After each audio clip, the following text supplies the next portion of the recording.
तो जैसा कि आपको पता है कि हमारा प्रयास रहता है कि हम लगभग हर वैकेंसी आप तक पहुंचाएं और हम ये भी चाहते हैं कि यदि एक वैकेंसी से हमारा एक व्यक्ति भी लगता है तो हमारे लिए वास्तव में प्रसन्नता की बात होगी। और कई बार कई लोगों का ये कहना रहता है कि सर ये चीज़ें इसमें गलत दी हुई हैं, ये चीज़ सही दी हुई है। देखिए, इसके लिए मेरा ये कहना है कि ये हमारा काम सिर्फ आपको इसकी जानकारी देना है। हम इसमें कोई काम नहीं ऐसा नहीं कर सकते कि इनसे ये कहें कि सर आप इसमें ये चेंज कर दीजिए, आप इसमें ये कर दीजिए। जैसे गवर्नमेंट में अगर सीपीसीटी मांगा है तो सीपीसीटी मांगा है, अगर उन्होंने ग्रेजुएशन मांगा है तो ग्रेजुएशन मांगा है, उसमें मैं कुछ नहीं कर सकता। तो आप लोग कई बार कमेंट्स करते हैं कि सर इसमें ये दिया हुआ, देखिए वो नहीं, आप तो ये देखिए कि हम हमारी योग्यता को कैसे बढ़ाएं, आप अपनी एलिजिबिलिटी को बढ़ाइए। इस पे ये मत देखिए कि आपके पास क्या है क्या नहीं। चलिए हम बात करते हैं। यंत्र इंडिया लिमिटेड अभी बहुत ज़्यादा बूम पर है, आप लगभग हर जगह आपको यही दिखाई देगा। भारत सरकार का उद्यम है, रक्षा मंत्रालय का है। अब यहाँ पर जब आप आएंगे तो ये होम एडवर्टाइजमेंट यहाँ पर हिंदी इंग्लिश दोनों में दिया हुआ है। लॉन्ग एडवर्टाइजमेंट, अगर आपको पूरा एडवर्टाइजमेंट देखना है बड़ा, यहाँ पे जा सकते हैं। कैसे अप्लाई करना है, ये एक्ट, FAQ और सपोर्ट। अब हम बात करेंगे सबसे पहले क्या है कि हम इसका एडवर्टाइजमेंट देख लेते हैं। हिंदी है, ये एडवर्टाइजमेंट आ गया। ये इंग्लिश और हिंदी दोनों एक ही है, एक में ही दिया हुआ है इन्होंने।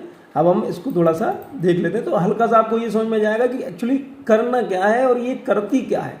यंत्र, नाम से समझ में आ रहा है कि यंत्र यानी जो यंत्र बनाए जाते हैं, जो हथियार जिसे हम कहें वो बनाए जाते हैं। तो भारतीय नागरिकों से भारत के विभिन्न राज्यों में स्थित आयुध, आयुध मतलब हथियार, आपने नाम सुना होगा जिन्होंने अगर रामायण पढ़ी होगी तो रामायुध, राम के आयुध, आयुध यानी हथियार को बोलते हैं। और आयुध उपस्कर कारखाने में अप्रेंटिस अधिनियम 1961 और उसका संशोधन के तहत ट्रेंड अप्रेंटिस के 58वें बैच गैर ITI और ITI श्रेणी, इसमें दोनों आएंगे, ITI भी आएगा और बिना ITI भी आएगा, के लिए ऑनलाइन आवेदन आमंत्रित किए जाएंगे। आयुध कारखाने में रिक्तियों की संख्या लगभग 4039 है। 1463 नॉन ITI के लिए और 2576 ITI श्रेणी। इस अभ्यास का उद्देश्य भारत सरकार के प्रमुख कार्यक्रम कौशल भारत मिशन को बढ़ावा देना है। अब पात्रता योग्यता देख लेते हैं हम। गैर ITI छात्रों के लिए श्रेणी के लिए आवेदन की अंतिम तिथि तक 10वीं कक्षा या समकक्ष में सभी विषयों में न्यूनतम 50% अंकों के साथ गणित और विज्ञान विषय में प्रत्येक में 40% अंकों के साथ उत्तीर्ण होना आवश्यक है। अब देखिए, मतलब आप समझिए कि गवर्नमेंट या संस्थान क्या कर रहे हैं आपके लिए। इधर पे आपसे 50% मांगा है और इधर से आपसे कह दिया है कि गणित और विज्ञान चूंकि जो दो थोड़े से कठिन सब्जेक्ट होते हैं उनमें 40%। अब अगर कोई बच्चा कहे कि सर मेरे 38 है तो इसमें मेरा, भाई तो तुमसे पढ़ने को किसने मना किया था, पढ़ लेते ना। तो वही चीज़ है यहाँ पर दिया हुआ है, 50% आपके टोटल होना चाहिए। ITI श्रेणी के लिए NCVT या SCVT, जैसा कि आप दोनों समझते होंगे, ITI जिसने की होगा वो दोनों को समझता होगा कि NCVT नेशनल की होती है, SCVT स्टेट की होती है।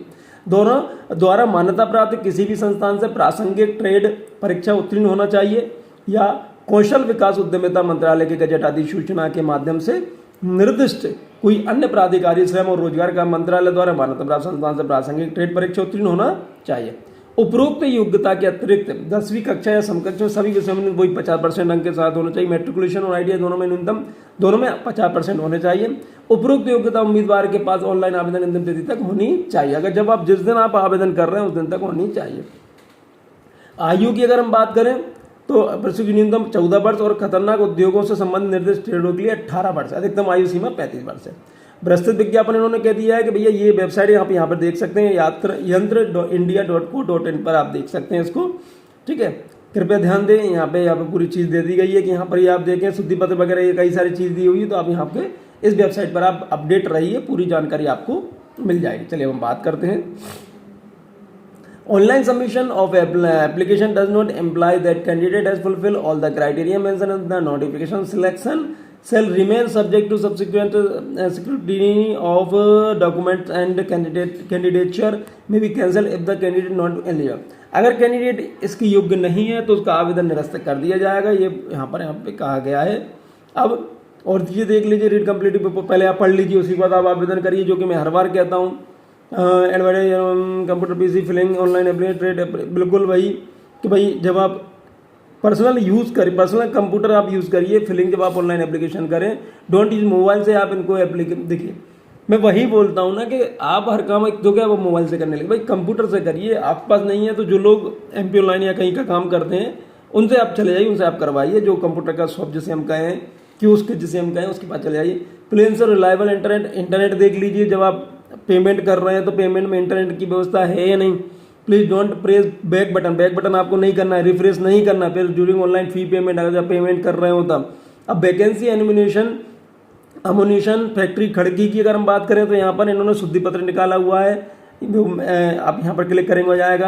यहाँ पर वेस्ट बंगाल के लिए, यहाँ पर ये ऑर्डिनेंस के लिए, इसके लिए डिटेल हम बात करें। ऑनलाइन आवेदन जमा करने की शुरुआत हो जाएगी 22/10/2024 से शुरुआत हो गई है और लास्ट डेट इसकी 21/11/2024 में भी एक्सटेंडेड बढ़ सकती है, कंफर्म नहीं है।